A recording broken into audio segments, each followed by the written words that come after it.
Hello everyone, I hope you all are well and doing well. So आज हम बात करने जा रहे हैं कि मेघालय अभी ट्राइबल काउंसिल में पोल्स होने वाले थे, जो कि फेब में होने वाला था अभी, और लेकिन उसको पोस्टपोन कर दिया गया है। और पोस्टपोन करके क्या कर दिया गया है, अप्रैल 10 तक शेड्यूल कर दिया गया है। तो ये क्यों हो रहा है? गारो हिल्स डिस्ट्रिक्ट में अभी ये ट्राइबल्स काउंसिल को लेकर वोटिंग होनी थी, लेकिन इसको लेकर काफ़ी डिस्प्यूट्स हमें देखने को मिल रहे हैं। तो क्या है डिस्प्यूट, इसको जानेंगे, लेकिन इससे पहले एक गुजारिश है आप सभी से कि एक बार सब्सक्राइब जरूर कर दें और अपने दोस्तों में शेयर जरूर कर दें, ज़्यादा से ज़्यादा प्यार दें। चलिए आगे बढ़ते हैं और इस पे देखते हैं कि रिसेंटली हमने देखा कि गारो हिल्स ऑटोनॉमस डिस्ट्रिक्ट काउंसिल के इलेक्शन थे मेघालय में। तो हम जानते हैं कि मेघालय में 3 पहाड़ियाँ हैं मेजर, जैसे गारो, खासी एंड जयंतिया। तो ये 3 मेजर पहाड़ियाँ हैं और ये 3 ट्राइब्स भी हैं। तो यहाँ पर ऑटोनॉमस डिस्ट्रिक्ट काउंसिल बनाए गए हैं, जैसा शेड्यूल 6 में कहा गया है। तो इनको पोस्टपोन कर दिया गया है। ऐसा होना था कब? इलेक्शन फेब 2026 में ये होना था। इसके लिए एक नोटिफिकेशन आया था और इस नोटिफिकेशन में एक बात बोली गई थी कि वही लोग इलेक्शन लड़ सकते हैं या इलेक्शन में पार्टिसिपेट कर सकते हैं जिनके पास शेड्यूल ट्राइब का एक सर्टिफिकेट होता है। जैसे होता है ना शेड्यूल ट्राइब सर्टिफिकेट, एसटी है, एससी है, ओबीसी है, ऐसा सर्टिफिकेट होता है। तो इसमें वही लोग पार्टिसिपेट कर सकते हैं जिनके पास एसटी का सर्टिफिकेट होगा। तो ये किस पे कहा गया? एक नोटिफिकेशन में कहा गया था जो इस इलेक्शन के लिए लाया गया था कि जैसे कि भाई इलेक्शन होने वाला है तो एक नोटिफिकेशन आएगा ना कि भाई इस एरिया में इलेक्शन होने वाला है, तो आप सभी लोग इसमें जो जो पार्ट करना चाहता है, जो भी इलेक्शन लड़ना चाहता है वो आ जाए। तो इसमें क्या किया गया कि इसमें एसटी एक क्राइटेरिया बनाया गया कि भाई एसटी सर्टिफिकेट होना जरूरी है।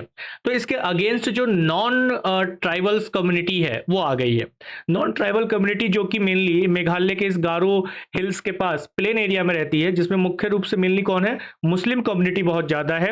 ठीक है, इन्होंने इसका अपोज किया है और कहा है कि अनकॉन्स्टिट्यूशनल है और ये हम लोगों को अलग थलग करने वाला है, कि हमसे बिल्कुल अलग कर दिया गया है, हमको बिल्कुल अलग किया जा रहा है, ऐसा रूल लाया जा रहा है। तो ये एक तरीके से जो डेमोक्रेसी है उसके अगेंस्ट है। और जो पॉलिटिकल राइट्स हैं 5 Muslims dominated Garo hills autonomous district council constituency में, उसके अगेंस्ट ये जा रहा है। और इसके साथ साथ ऑपोजिशन ने, यानी जो नॉन ट्राइबल कम्युनिटी है, उन्होंने ये भी कहा कि शेड्यूल 6 में अगर कुछ चेंजेस करना है तो ये चेंजेस केवल और केवल कौन कर सकता है? पार्लियामेंट ही कर सकती है, उसके अलावा कोई और नहीं कर सकता है। तो ओवरऑल अगर हम देखें कि जो एडीसी इन मेघालय की एडीसी में अगर हम बात करें, यानी ऑटोनॉमस डिस्ट्रिक्ट काउंसिल्स की बात करें, तो गारो हिल्स, खासी हिल्स और Jaintia hills autonomous district councils बने हुए हैं। और मेघालय में अगर हम देखें तो मेघालय के इन तीनों ही ऑटोनॉमस डिस्ट्रिक्ट काउंसिल में 30 मेंबर्स होते हैं टोटल, जिसमें से 29 मेंबर्स की अगर हम बात करें तो ये इलेक्ट किए जाते हैं बाय द पीपल, यानी लोग इन्हें डायरेक्ट इलेक्ट करते हैं, वहां के जो लोग हैं। ठीक है, और एक जो मेंबर होता है वो नॉमिनेट होता है बाय गवर्नर। देखो ये जो ऑटोनॉमस डिस्ट्रिक्ट काउंसिल का मैटर है, ये 6th शेड्यूल के जो स्टेट्स हैं उनमें अलग अलग नंबर्स हैं। जैसे अगर आप देखेंगे कि एवरेज 1 से 4 मेंबर्स नॉमिनेट हो सकते हैं। ठीक है, क्लियर है? 1 से 4 मेंबर नॉमिनेट हो सकते हैं, यहाँ पे ये बोला गया है। यानी कि अगर हम देखें तो 29 से 26 मेंबर्स को इलेक्ट करना ही करना होगा, यानी कि इतना इलेक्शन होता है। तो कोऑर्डिनेशन की अगर हम बात करें तो इसके साथ कोऑर्डिनेशन कौन करता है? तो डिस्ट्रिक्ट काउंसिल अफेयर्स डिपार्टमेंट, ये एक डिपार्टमेंट है जो कि हर एक स्टेट में होगा, उन सभी स्टेट में जो 6th शेड्यूल में है।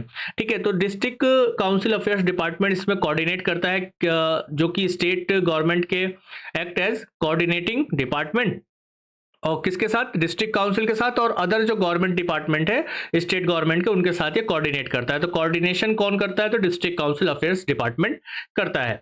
इसके बाद अगर हम ऑटोनॉमस डिस्ट्रिक्ट काउंसिल को देख लें, जो कि कॉन्स्टिट्यूशन में क्या बोला गया है और इसका एक बेसिक पॉइंट क्या है, जो कि यूपीएससी में क्वेश्चन अक्सर इससे बन सकता है, क्योंकि अभी रिसेंटली चकमा जो मणिपुर में है वहां पर प्रेसिडेंट गवर्नर रूल लगाया गया, जो कि शेड्यूल एरिया है, जो कि ऑटोनॉमस डिस्ट्रिक्ट काउंसिल है। तो क्वेश्चन बार बार इससे बनेगा, क्योंकि जनवरी में भी ये काफी न्यूज में था और अभी भी ये न्यूज में आया है। तो एडमिनिस्ट्रेटिव स्ट्रक्चर अगर हम देखें according to 6th schedule areas में, 6th शेड्यूल एरियाज कैसे हैं? जो ट्राइबल एरियाज हैं, जिसमें 6th शेड्यूल में 4 नॉर्थ ईस्टर्न स्टेट्स आते हैं, जिसमें आसाम, मेघालय, त्रिपुरा और मिजोरम। ये बहुत बेसिक चीज है, पता होना चाहिए, और इससे क्वेश्चन बहुत बार बने हुए भी हैं। तो इसमें आप देखेंगे कि are organised into autonomous district और ऑटोनॉमस रीजन। इनमें बनाया जाता है। जैसे आसाम में जो बोडो एरिया है, बोडो ट्राइबल वाला एरिया है, वहाँ पे बनाया जाता है। तो यहाँ सब के सब जो है गवर्न किया जाता है किसके थ्रू? डिस्ट्रिक्ट काउंसिल और रीजनल काउंसिल के थ्रू ये गवर्न होते हैं, ये जो एरियाज होता है। और इसमें गवर्नर को ये राइट होता है कि ये किस एरिया को क्रिएट करेगा ऑटोनॉमस डिस्ट्रिक्ट या ऑटोनॉमस रीजन के रूप में, या उसको हटा भी सकता है और रीऑर्गेनाइज भी कर सकता है इन यूनिट को। किसके पास पावर है? ये गवर्नर ऑफ स्टेट के पास पावर है।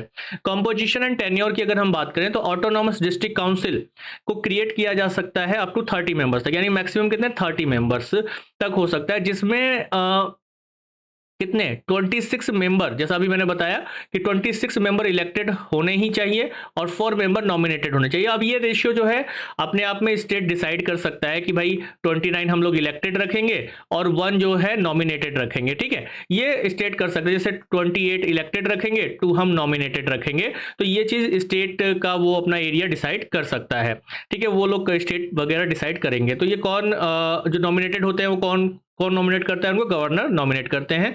और 5 ईयर का टेन्योर होता है ऑटोनॉमस डिस्ट्रिक्ट काउंसिल का, और 5 साल पर इसमें इलेक्शन होता है। लेकिन अगर आप देखेंगे कि बोडोलैंड जो टेरिटोरियल काउंसिल है, ये एक एक्सेप्शन है इस नंबर के, यानी जो 30 मेंबर्स का नंबर है उसके लिए, क्योंकि वहां पर 46 मेंबर्स बनाए जाते हैं, ठीक है। 46 मेंबर्स हैं टोटल वहां का, जो अगर हम ऑटोनॉमस डिस्ट्रिक्ट काउंसिल की बात करें तो ये बहुत इंपॉर्टेंट है। क्वेश्चंस यहां से बहुत बेसिकली क्रिएट हो सकता है और होता रहा है। लेजिस्लेटिव पावर की बात करें तो जो ये डिस्ट्रिक्ट काउंसिल है, इनके पास क्या पावर होती है? ये लॉ बना सकते हैं किस पर? लैंड को लेकर, जो ट्राइबल लैंड है, फॉरेस्ट एरिया को लेकर। लेकिन रिजर्व फॉरेस्ट को लेकर ये किसी भी तरीके का रूल या लॉ नहीं बना सके। इनहेरिटेंस को लेकर, मैरिज को लेकर, सोशल कस्टम्स क्या हैं, जो ट्राइबल्स अपने कस्टम्स होते हैं, ठीक है। और and regulation of money lending, money को लेन देन का जो एक उनका अपना एक रेगुलेशन होता है, अपनी एक परंपरा होती है, जो ट्राइबल परंपरा होती है, ये ट्रेडिशन होता है, उसको ट्रेड बाई नॉन ट्राइबल्स, ठीक है। नॉन ट्राइबल्स वहां पे कैसे ट्रेड कर सकते हैं, वहां व्यापार कर सकते हैं या नहीं कर सकते, ये सारी चीजें भी ये लोग रेगुलेट करते हैं, उसके लिए ये लॉ बना सकते हैं। और subject to the governor's assent, और ये सभी लॉज जो है गवर्नर के पास जाते हैं। अगर ऐसा कोई इनमें से किसी के ऊपर लॉ बनाया जा रहा है, गवर्नमेंट इस पर, गवर्नर इस पर अपना असेंट देता है, ठीक है, कि इसको बनाया जाना चाहिए कि नहीं बनाया जाना चाहिए, उसकी अनुमति लेनी जरूरी होती है। एप्लीकेबिलिटी ऑफ लॉ, लॉ की अगर हम बात करें, जैसे सेंट्रल और स्टेट लॉ बनाए जाते हैं। जैसे सेंट्रल ने पार्लियामेंट में लॉ बनाया कोई, स्टेट ने लेजिस्लेटिव असेंबली में कोई लॉ बनाया, तो डायरेक्ट जो है इन डिस्ट्रिक्ट काउंसिल एरियाज पर लागू नहीं हो सकते। जैसे ये जो गारो हिल्स वाला एरिया है, इसमें जो तुरा एरिया है, यहाँ पर अभी काफी ज्यादा हम लोग देख रहे हैं, इसमें ये विवाद हुआ है, ये विवाद निकल कर आया है।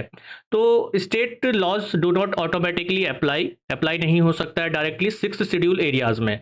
और अगर यहाँ पे कुछ चीज अप्लाई करना है तो उसके लिए गवर्नर या प्रेसिडेंट का नोटिफिकेशन होना जरूरी होता है, ठीक है, डिपेंडिंग ऑन स्टेट। तो ये हमें देखना होगा कि अगर पार्लियामेंट या स्टेट लेजिस्लेटिव असेंबली से कोई लॉ बन रहा है और उसको 6th शेड्यूल एरिया में इम्प्लीमेंट करना है, तो उसको गवर्नर और प्रेसिडेंशियल नोटिफिकेशन होना बहुत जरूरी है। तो अभी अभी आगे हम देखेंगे इस पर कि क्या होता है, लेकिन हमारे लिए इंपॉर्टेंट है यूपीएससी के पॉइंट ऑफ व्यू से जो कॉन्सेप्ट, उनके बेसिक आर्किटेक्चर्स हमें पता होने चाहिए कि क्या क्या चीज़ें हैं, तो क्वेश्चन आराम से प्रीलिम्स में बन जाता है। So thank you everyone, once again आप लास्ट तक बने रहे। मेरा नाम त्रिभुवनजीत सिंह है, आप मुझे इंस्टाग्राम पे फॉलो कर सकते हैं, और अफेयर्स ग्रेड को सब्सक्राइब करना तो बिल्कुल भी ना भूलें, और अपने दोस्तों में शेयर जरूर कर दें। तो मिलते हैं आप लोगों से एक बार फिर से नेक्स्ट न्यूज़ में, नेक्स्ट सेशन में, नेक्स्ट करंट अफेयर्स के टॉपिक में, जो कि हमारे यूपीएससी एग्जाम से रिलेटेड होगा एंड अदर जो स्टेट पब्लिक सर्विस एग्जामिनेशंस होते हैं उनसे रिलेटेड होगा। सो नमस्ते, थैंक यू एंड जय हिंद।